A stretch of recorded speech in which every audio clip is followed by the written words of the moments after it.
maybe.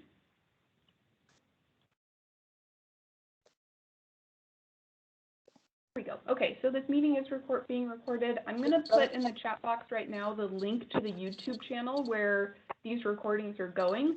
Our last webinar is up on this website already.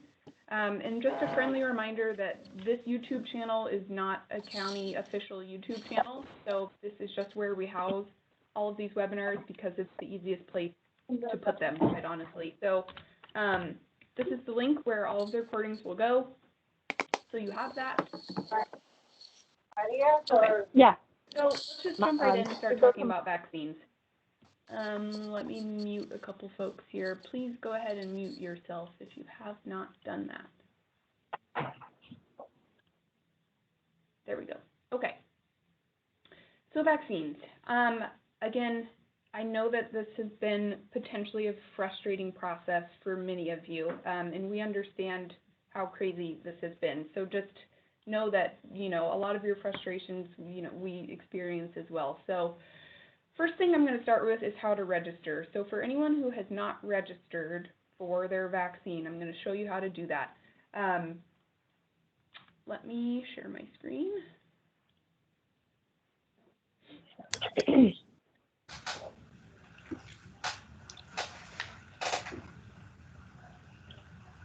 Okay, so I'm going to start by going to just regular pima.gov. This is the easiest place to start if you want to locate anything to do with COVID. Just start by going to pima.gov.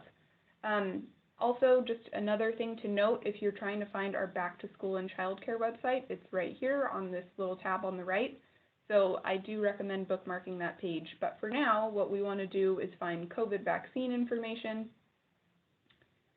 And this shows you who's in phase 1, which we know in the 1B group includes education and childcare workers. I'm going to talk a little bit more about this in a second, but just to show you kind of where we're at right now, we're here in the 1B group.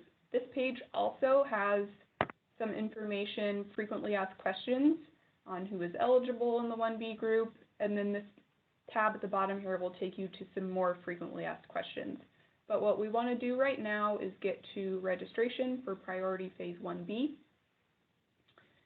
And this page, again, has additional information on who we're focusing on. And you can see in the phase 1B.1C group is our teachers, educators, childcare workers, which is you all. So to register for your vaccine, you can click here, or you can just scroll down to childcare workers and click make your appointment.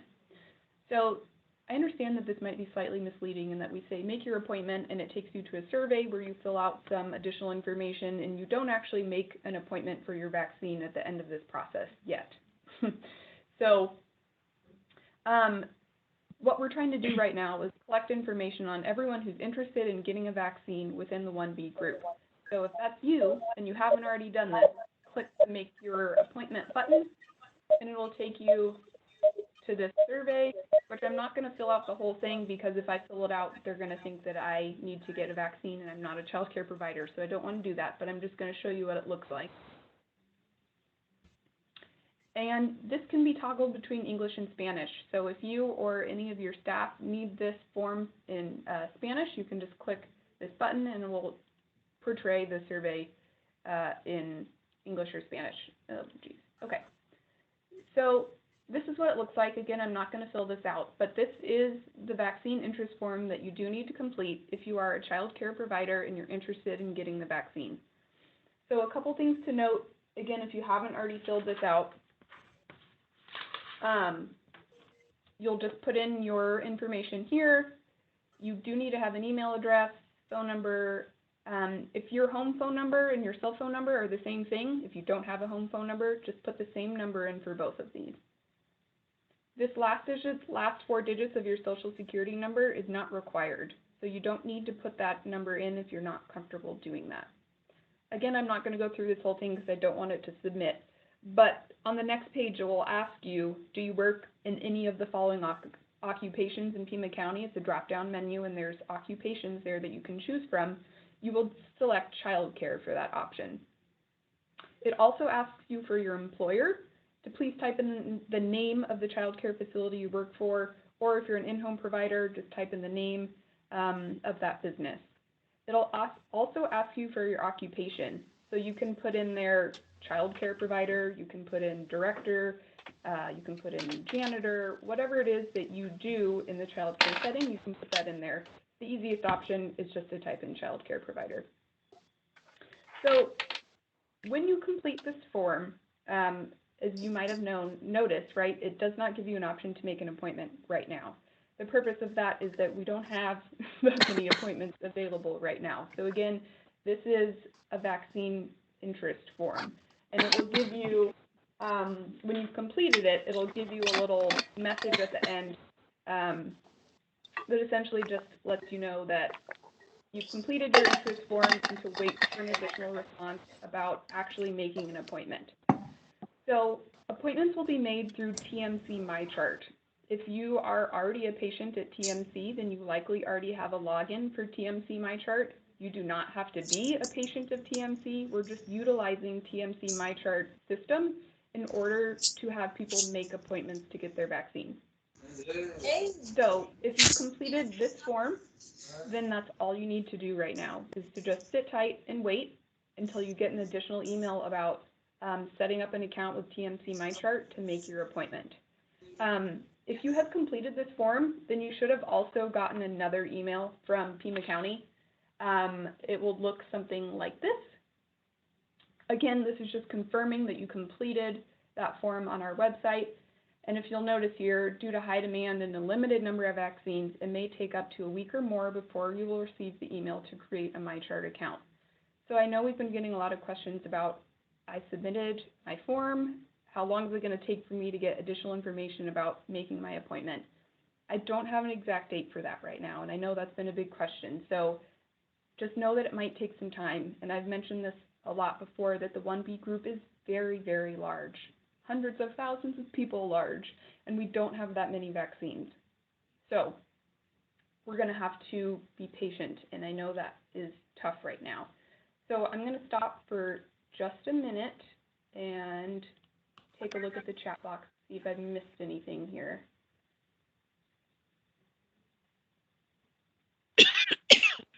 Let's see, Marla asked, I'm curious how many people have gotten their vaccine. All of the staff at our preschool have either scheduled an appointment in the next week or have gotten the first dose already. Great, that's lovely.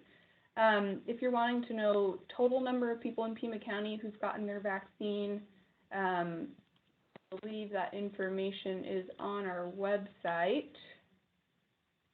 Doses given in Pima County is 53,647. In terms of number of child care providers out of that total number that have gotten vaccinated, I don't know that right now. But we've given out over 50,000, so I can tell you that much. Question. I have several team members that have asked me if we have any statistical data for those that have received the vaccination, side effects, taking the vaccination while pregnant, etc. Is there a handout you would suggest? That's a great question. We also, on our website, do have information on side effects and various other things. Let me try and find it. Vaccine safety, yeah. So on our frequently asked question page, there's a lot of information here about vaccine safety. This question in particular, should I get the vaccine if I'm pregnant? And there's an answer here for you. The initial clinical trials do not include pregnant women. The safety and efficacy for pregnant women will be determined at a later date. Continue to protect yourself by social distancing, wearing a mask, etc. There's also information on if you're breastfeeding. So I would definitely point you all to this page. I'm going to drop the link here, but also, as I showed you a second ago, if you just go to pima.gov and click on the COVID vaccine tab, it'll take you there. I'm curious how Marla's staff got their vaccines already. Marla said we registered through Banner, which I'm going to come back and address in just a second, that particular point. How does it work if we're also K-8 school? Which should we do?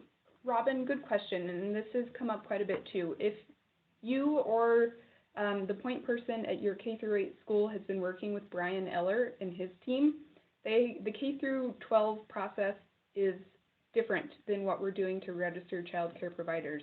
So if you've already been working with Brian Eller on getting your staff registered to get vaccinated, continue to work with his process. And you can include your pre-K staff in the numbers and the information you're providing to Brian. If you've not been working with Brian, then you can have your child care providers go through the process that I just outlined. But again, just to clarify, if you've already been working with Brian and you're a K through 8 or a K through 12 school and you also have pre-K staff, continue to work with him. If we registered but didn't get a confirmation, should we register again? So Joe, does that mean you did not get an email that looks like this? One of my staff did, but the other one did not. Okay. This took a couple of days to show up in my email, so maybe give it another day or two. If that didn't happen, register. I would say just register again. It's possible that what we did is, I'm not 100% sure, but I'm guessing we sent out one big batch email over the weekend for everyone that had registered up until that point. So if your staff person got registered after last weekend, then we probably just maybe have not sent out this message to that new batch of people that registered. But if they completed it and it's clear that they submitted the form, it's done, it's completed, then I wouldn't worry too much about it. Marla, we register through Banner. So here's what I want to address about folks registering through Banner. So that it is an option, but we're really wanting to push the message out there that the Banner site right now, we really want to reserve those appointment slots for individuals who are 75 and older. So those folks are most at risk for contracting COVID and having serious health consequences or dying from contracting COVID. And so we really want to get those that are 75 and over registered and vaccinated as soon as possible. And the Banner site is the location for individuals to do that. So we really would highly recommend that if you are a child care provider and you're not over the age of 75, that you go through our page and you submit the form that I just showed you here. So this is being slow, 1 second. So again, individuals that are 75 and older will click this button and it registers them through Banner. Make an appointment at Banner. You can see that here. Banner and TMC, we're really reserving for those 75 and older group. So if you're not 75 and older, we would really, really appreciate it if you guys could utilize this button to make your appointment, and you'll get vaccinated at the University of Arizona. So all educators, K through 12, child care workers, anyone who works for Pima Community College or higher education, all those folks are going to be funneled to the University of Arizona when it's your turn to get vaccinated.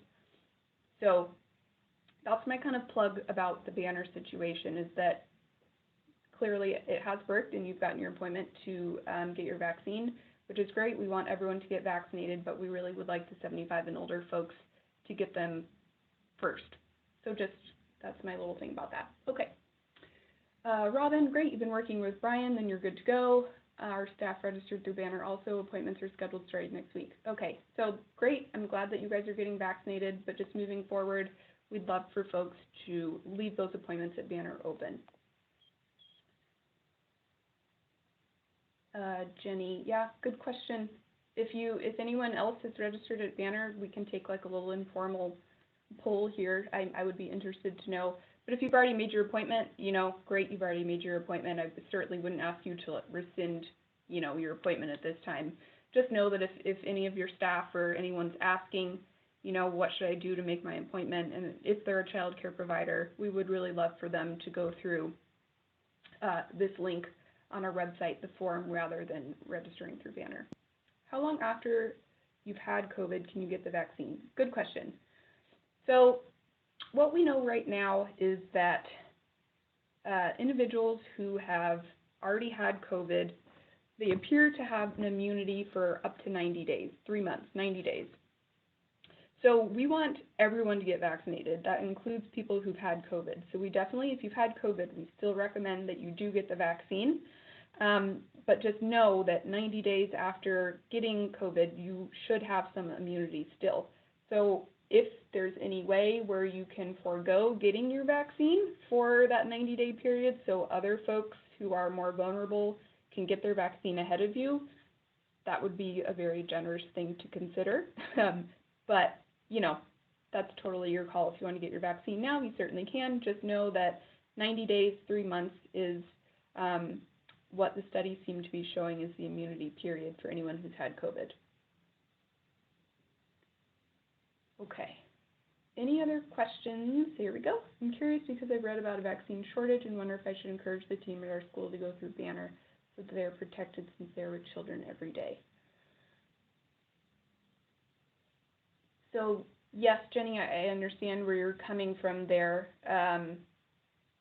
But again, we really would like our 75 and older population to get vaccinated as soon as possible. And the more folks that start registering through Banner, the less appointments are available for the 75 and older group. So that's my response to that one.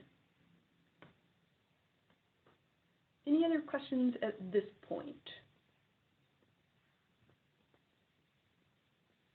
Okay, I'm going to keep talking about vaccines, so I'm just going to keep moving here. So this has been a little bit of a gray area too, I understand, is who in this situation really qualifies as a child care provider. So at this time, we're focusing on anyone who is directly working with youth, young people, children. So we want the staff at child care centers to be vaccinated. We want the folks that have in-home child care centers. We want all of you to get vaccinated, folks that are working with kids every day. And that could include janitorial staff, anyone who is working at your facility and directly works with young people. It could be someone who drives the van. All of those folks are included. I just lost my train of thought. Give me 1 second. Yeah, that's my point. So that's the group right now. We're getting a couple other questions. I've heard that there are leftover vaccines that are at the Banner sites. How do we make sure they're all being used? Is there a standby list? Jerry, I have not heard anything about that. Again, Banner is kind of their own entity. We obviously work together as the health department, but I'm not familiar, with what Banner has going on in terms of their vaccine supply and how it's being pushed out. So I apologize that I don't have an answer for that. How are volunteers treated in terms of vaccinations? So great question, and that has come up a couple of times recently as well, and I'm trying to see if I can find a better solution. But for right now, and I'll show you here on the page too, you can see that we are asking for folks to have some sort of verification when they come get their vaccine. And that means in this situation, proof of employment. So that could be an employee ID, if you have a badge, if you have a pay stub that shows you're an employee of ABC Childcare. If you are an in-home provider, it could be a letter from a family who utilizes your in-home services. It could be your business license. But for right now, and it's not just child care providers that we're asking for verification from. You can see it's everybody in this 1B group. But we need to have some sort of verification that you are an employee and you are working as a child care provider. So I understand that volunteers, we get into a gray area that makes it very difficult because volunteers are working with the kiddos just as much as the paid employees. So that's what I can say right now is we're asking for proof of employment for individuals who come to get vaccinated. So if you are employed, just note those are things that you'll need to bring with you, just one of them. You don't need to bring all of them. Something that shows that you work as a child care provider. I am trying to see if I can find a better answer for the folks that are volunteers because I know that this is perhaps not the most fair situation as they're just as vulnerable as anybody else, whether they're paid or not. So yeah, we have people who come in to give extra one-on-one help with their work. Yeah, understood. So just know that that's something that we're working on. If they have something that shows that they are an employed person with your child care facility, then they can bring that verification with them and they can get vaccinated. Stay tuned for this one. I know I need to find a better solution for this, but that is the process right now. Is the second dose the exact same as the first dose? Why is it that the second dose may have more intense side effect symptoms? That's a good question. Athena, if you're on, do you have an answer for that? Hi, I'm on. I'm just looking for the answer. I read it earlier today. Okay. Give me a So Bernadette, second. hang tight. Athena, who works on our child care team, some of you have probably spoken with her as a public health nurse. So she'll either drop that answer in the chat box when she finds it, or Athena, just pop on anytime and you can shout it out. We'll come back to that one. I know you said there's not a date set for child care providers to set up appointments, but do you have a range of dates? I do not. So, it could be days, or it could be a couple of weeks. So the way that this is really working is everyone who's submitted their registration form is essentially in a pool, in a database, and we're only allocated so many vaccines in Pima County, and we have to split up those vaccines within all of the groups in 1B that are getting vaccines right now. So the K through 12, the higher education, we're allotting a certain amount kind of each week within those subpopulations. So, you know, there's a certain number of child care providers that we can kind of push to get their vaccine each week, but it's just not kind of a free-for-all where everyone's going to have the ability to go make their appointment at once. So I don't know how long it's going to take. We received an email specific for educators to register at Banner. This was prior to guidance from PCHD. Okay, again, I'm not familiar with kind of what Banner has going on. I think I'm just going to continue to kind of push the messaging that we really would like the Banner site to be open for our 75 plus.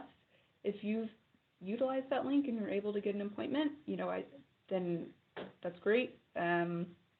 So what we're trying to get child care providers and educators to do, though, is to go through the form on our website. Are home visitors or nurses who work with children and families in their homes considered 1B? Good question. Nurses in general would be in the 1A group. So they would be a healthcare provider who could get vaccinated 1A. If they have not been vaccinated yet, then they are more than eligible. So anyone who's in 1A that still hasn't gotten vaccinated can get vaccinated at any point. So nurses fall into that category. What about consultants, coaches, technical assistants who work with child care centers and homes? Good question. Yes, so we've gotten that question a lot as well. And this is where we're at right now. We really would like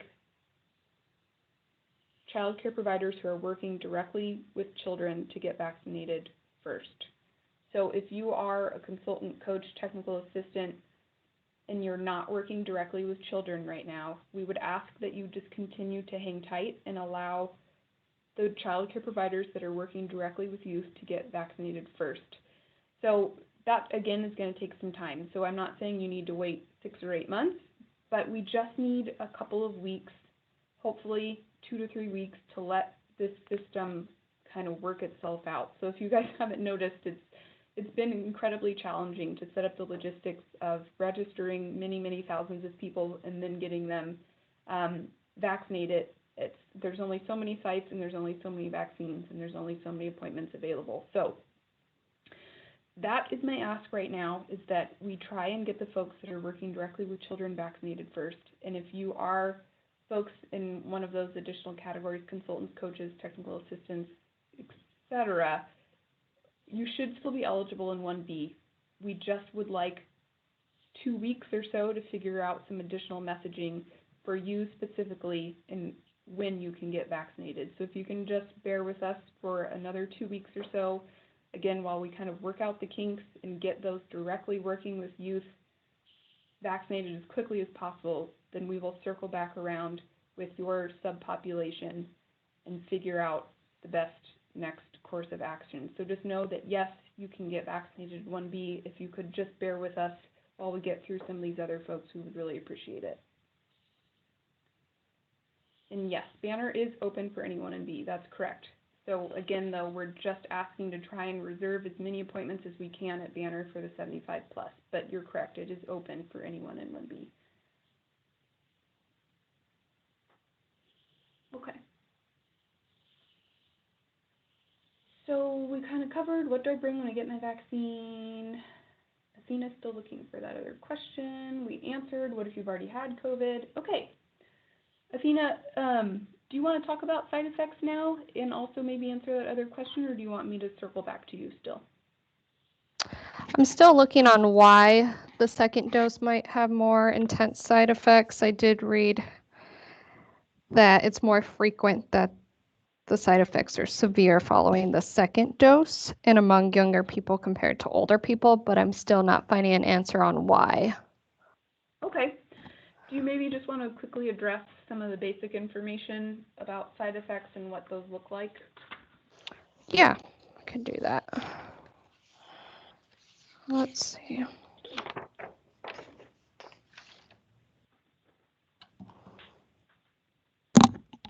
Okay, so the most common side effects are just those localized redness at the site, swelling. Let's see. And if you have any of those side effects, we'd like you to report them. Let's see.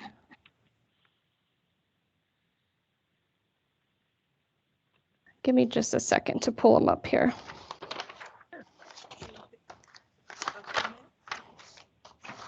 And Jenny, yes, I completely understand where you're coming from on this. And I know I've been hearing from a lot of folks too that there just seems to be some people can get vaccinated, sort of they're having no problem finding an appointment through various means. And it, you know, I understand where you're coming from, that it just seems like some folks in the 1B group seem to just be getting them kind of willy-nilly and really quickly while everyone else is trying to be patient. So I totally understand where you're coming from and sort of the optics of a lot of this. So the best I can do is just really offer my understanding about how frustrating a lot of this has been, and I can just really appreciate you all being incredibly patient. I know this is such a hard time, and just know that on our end, on the back end, we're doing everything we can to try and make this roll out as smooth as possible and to get people vaccinated as quickly as possible. So we just really appreciate all of you guys and all your hard work, and we are doing everything we can. Oh, Linda's got the side effects. Nice, thank you, Linda. Okay, so for the side effects, the immediate allergic reaction usually happens within 15 to 30 minutes after vaccination. And then the common side effects like the fever, chills, tiredness, headache, pain, and swelling, those can happen within the 15-30 minutes. That's why we do recommend that you are observed by the person giving you the vaccine. The fever, chills, and fatigue can also come on anywhere from 1 to 3 days after vaccination. If you do notice any signs of anaphylactic shock, that's when you would want immediate medical attention, such as difficulty breathing, feeling of impending doom, confusion, shortness of breath, nausea, vomiting, abdominal cramps.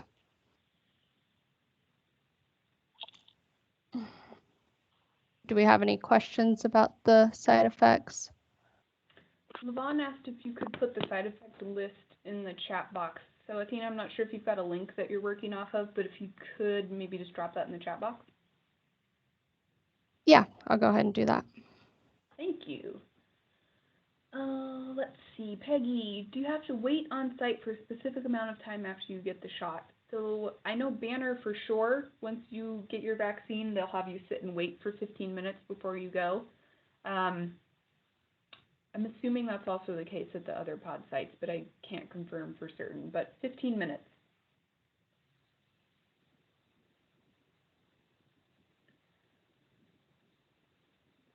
Okay, so I'm going to pause here. That was kind of everything I was going to spout off about vaccines. So before we move on, does anyone have any other questions about how to register for the vaccine, what happens once you've registered, side effects, anything like that? Drop them in the chat box, or feel free to unmute yourself if you'd like to ask those questions out loud.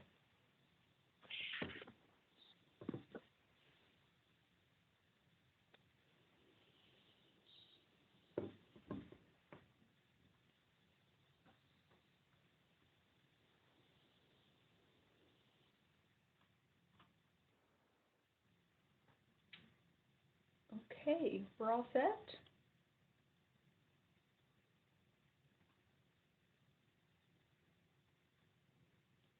Okay. And if you think of anything else as we move along, if it's vaccine related, again, just drop them in the chat box and we'll circle back to it. Athena put there the side effects, so you guys can click on that link. So I'm going to switch gears a little bit and just kind of review some of the information we went over 2 weeks ago, just to circle back to the close contact information, quarantine, all that good stuff. So I'm going to breeze through it pretty quickly, just because we've gone over it a few times, but I know it's worth repeating. So this, again, is our close contact infographic. So we just like to bring this up as much as we can so that should someone test positive at your facility or in your home, this is what we consider a close contact. Anyone within 6 feet for a cumulative of 15 minutes or more within a 24-hour period. And again, it's important to note that this is with or without a mask. So even if you're wearing masks at your facility and someone was within 6 feet for more than 15 minutes of someone who tested positive, then they would still be considered a close contact. You provided care at home for someone with COVID-19, so if you're a staff person and your partner tested positive for COVID-19 and you've been caring for them, that makes you a close contact. If you had direct physical contact, so hugging or kissing, I know that this can be hard not to do when you're working with little kiddos, and if they're upset and they need to be consoled, it's hard not to give them a hug. But if you did give them a hug and you were positive or they were positive, then that makes you a close contact. You shared drinking or eating utensils. So, again, this is important for meal times. We just want to make sure that there aren't any shared utensils at this point if they've sneezed, coughed, or somehow gotten respiratory droplets on you. So, I know with cold and flu season around, runny nose is, really common with the kiddos too, but if any of those droplets were to get on you, that would make you a close contact as well. So again, a reminder, what to do if you've been in close contact. So if someone tests positive and is at your facility and you've been in close contact of them, what should you do? Quarantine for 14 days after the last exposure with that person. So if that person was at your facility, let's say today, Wednesday the 20th, then and they went home, then your last exposure with them would have been today, and you would start your 14-day quarantine. So here's where things get kind of a little bit tricky, and I don't think I mentioned this last time. So if someone, let's say mom tests positive and has COVID-19, and mom has a kiddo who goes to your facility, and the kiddo is a close contact of mom, what do we do? How long does that kiddo need to quarantine? So the answer is still 14 days, but remember that it's 14 days after the last exposure with the COVID-19 case. So that means mom, who's positive, needs to isolate at home for 10 days. And once those 10 days are up and she's symptom-free, then that means she's no longer transmitting the virus. But that means the kiddo's 14-day quarantine doesn't even start until mom's 10-day isolation is over, because the kiddo has been exposed to mom, who was sick, for those full 10 days. So this one can be tough, I know, if, mom and dad need to go to work, kiddo needs to go back to childcare. So this is kind of a hard pill to swallow, that maybe the kiddo could be home for 24 days. But that is the guidance that we're working with, which means the quarantine doesn't start until the last known exposure with someone. So this scenario really only happens when we're dealing with someone who's sick at home and the kiddo, is a close contact of that person. So I just want to put it out there though, because we do get this question a lot. What happens if a child is a close contact of someone at home? Just know that their quarantine doesn't even start until their last known exposure with the positive person. We can get around this if, let's say, mom, again, who is positive, can isolate completely at home in a separate room. If mom can isolate to where she's not around the kiddo, she's not sharing a bathroom, she's not been in the kitchen with them, if she can stay in her own room, completely isolated for those 10 days, then the kiddo's quarantine could start as soon as she sort of locked herself in the bedroom. So that's just the other thing to note. Does that make sense to everybody? Does anyone have any question about that? It's just kind of a scenario that comes up a lot, so I just wanted to mention it. Peggy, we have a lot of these. Is there anything written that we can reference when trying to explain this to the families? Let me think. Does this close contact infographic, you want something a little bit more than this? Because I find this to be kind of the most clear, but if you need something else, let me know.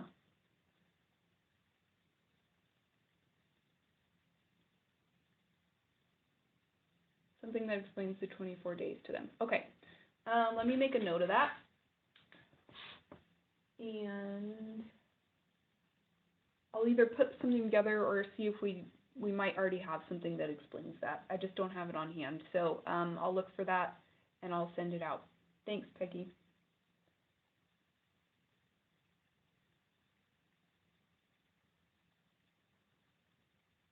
Okay. I think if there's something that said when the last contact is determined, that would help us out a lot as well. Okay. So you're just looking for something that said when the last contact is determined. Carolyn, would you mind either unmuting or just kind of explaining a little bit more about what that might look like? I think in line with Peggy, we have a fair amount of these too, and I actually had a parent fighting with me this week because she was like, well, it's set, and I was like, well, actually, I was trying to get her to understand that even though he's been home with her and not in our center, that he still cannot come back until after her 10 days. It was like, she just didn't understand it. So I think if there was something, and I agree with Peggy, anything like that would just would help to like just back us up, because what this parent was doing is she's pulling the CDC guidelines, which it does on different pages. If you're reading the material, like I feel like I spend and then on the AZDHS website, and I was like, well, we work with Pima County Health and these are the guidelines and et cetera. So it would just be helpful just to have some clarification around your 10 days is first, and then this child's quarantine starts. Gotcha. Perfect. That's Thanks, Rebecca. every day. Yeah, okay, understood. I can totally see how that would work. So I know what you're asking for, and I will put it together if it doesn't already exist and I'm just not aware of it. Okay, nice. Okay. All right. So again, the release from isolation quarantine guidance, and we've pushed this out quite a bit. I'm going to drop it into the chat box again just one more time in case you haven't had a chance to save that information. Stephanie, this was shared on the K-8 call a few weeks ago. Yes, this is also a good option, so I'll pull this up. I have that somewhere.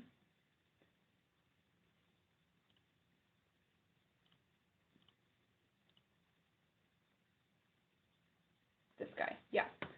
So this is the reduced quarantine options.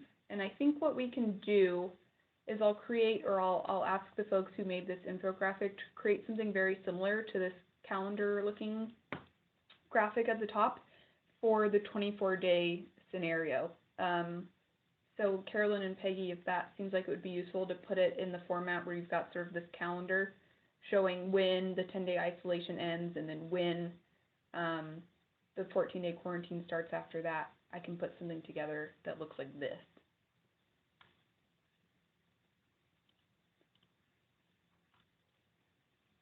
Okay, cool. Since I have this up, we'll just talk about this again now. So reduced quarantine is an option for folks, but what's really important about this is that they have to be asymptomatic in order to be eligible, if you will, for the reduced quarantine. They have to continue to monitor for symptoms for at least the 14 days. So again, the 14 days is sort of the traditional quarantine period. If they can do the reduced quarantine, they still need to be monitoring for symptoms for that 2 weeks, even if they're not staying home.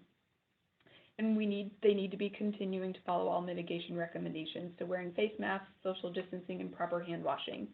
This last piece is why it becomes a little bit difficult for kids to sort of fit the reduced quarantine options, because if they are really little and they're not wearing masks at all, or if they just have a really hard time wearing their mask, they take it on and off a lot, then it makes it hard to recommend the shortened quarantine. And practicing social distancing, we know, can also be hard for the little kiddos.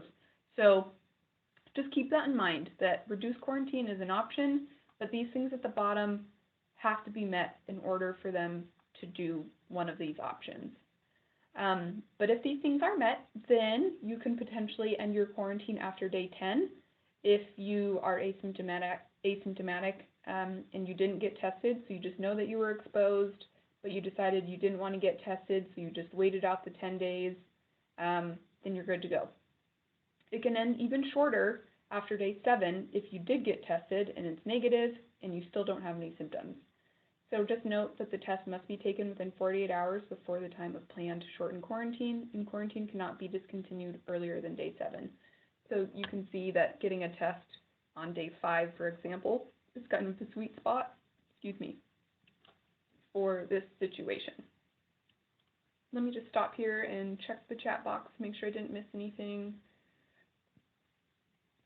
Rachel, but if the COVID positive family member isolates, and the guidance we've been given is that they are not continually exposed, correct? Yeah, so Rachel, in the scenario I was giving, if mom was positive, if mom is able to isolate completely away in her own room, she's not being around anyone else in the family, she's not around the kiddo at all for those 10 days, then the quarantine for the kiddo can start as soon as mom locks herself in the bedroom. So you are correct in what you said there.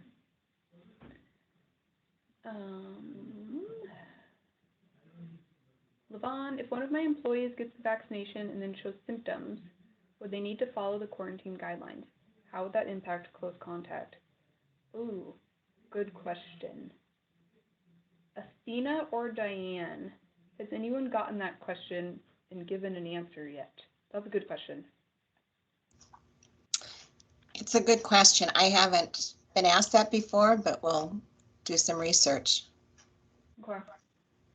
Athena, do you have anything else for that one? I don't have the exact answer, but I don't think people have been given the ability to waive isolating if they develop COVID-like symptoms after they've received the vaccine. Okay, thank you. Good question. We'll see if we can circle back to that and get a more formalized answer. And because the vaccine's not 100% effective, it is possible for people to still show COVID symptoms and get it, especially with just one.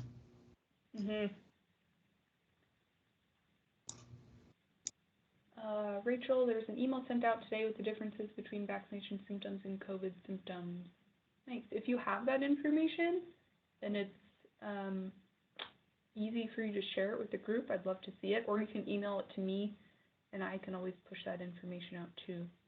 Thank you. Yes, one sec. Awesome. Thanks, Rachel.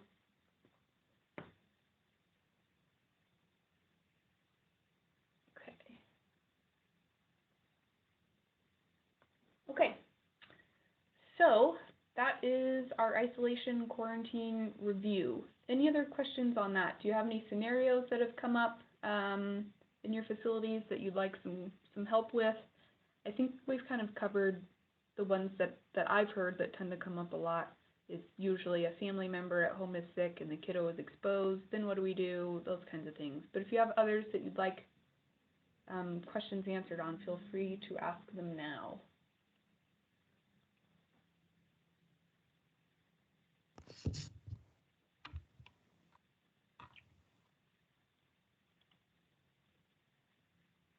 Okay, hearing none for right now, feel free to drop them in the chat if anything comes up.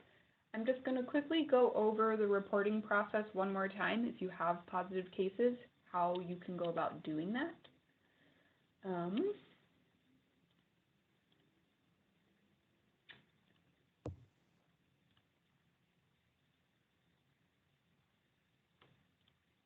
Okay, so again, you really only need to report cases to us if you have 2 or more within a 14-day period. That is what is considered an outbreak. If it's a brother and sister who both go to your facility and they're both positive, that wouldn't be considered an outbreak because they come from the same household. So we know where they got it. They got it at home. If it's kiddos from different families, or if it's a staff member and a child, and those positive cases would happen within a 14-day period, then you need to report those to us. And there's a couple ways that you can do that. So if an outbreak occurs, 2 more cases within a 14-day period, you can call 724-7797, and you can say that I need to report positive cases in my child care facility.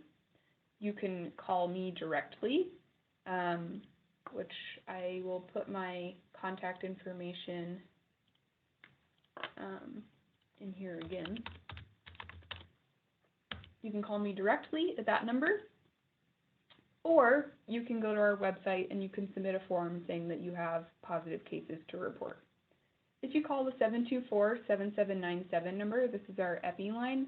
If someone is able to answer the phone, they can take that case information right then and there, which is great.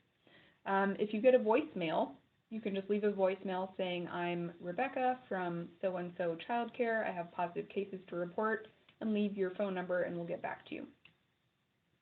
So that's one way that you can do it. And then the other option is to use our website, which I will show you.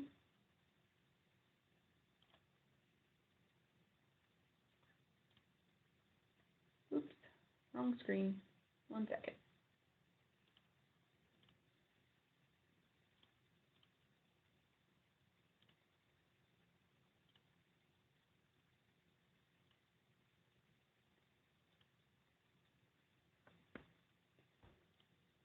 Okay. So again, if we go to FEMA.gov and you click on our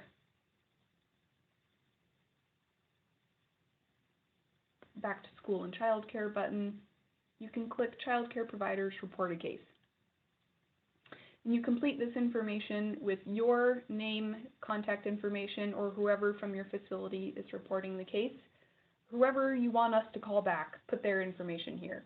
In the message box, just put the number of positive cases, 3 positive cases, or however many it is, and that's it, and click the Submit button. So in this box, we don't want you to put any identifiable information. We don't need to know the case's the individual's name. We don't need to know any of that yet. Once you submit this, a form will be sent to Athena and I, and one of us will call you back to get information on the positive individuals. So that's the process. It's really very simple. You can either call 724-7797, or you can submit this form on our website, or if you already have my contact information, you're welcome to just email or call me as well. So then based on the reduced quarantine, if a child was exposed by their parent, they could only be out 10 days after last contact if they showed no symptoms.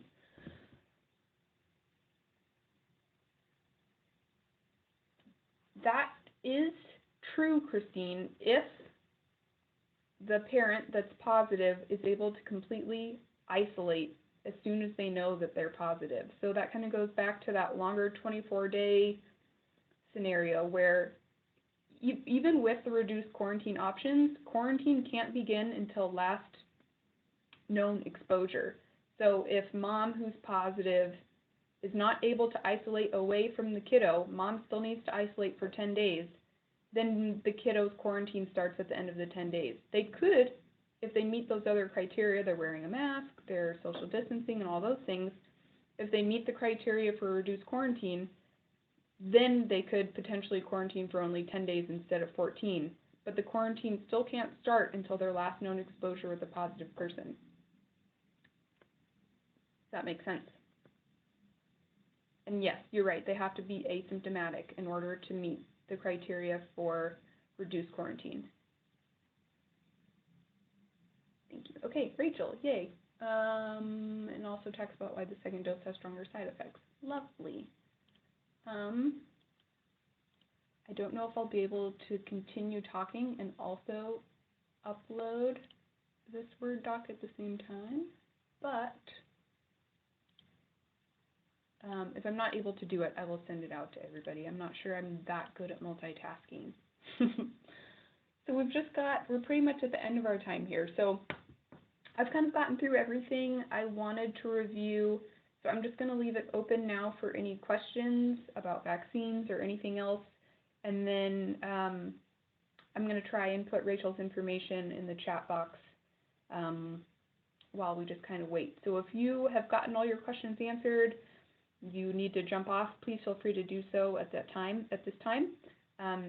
And I will stick around until 3 or a little later if you have any other questions.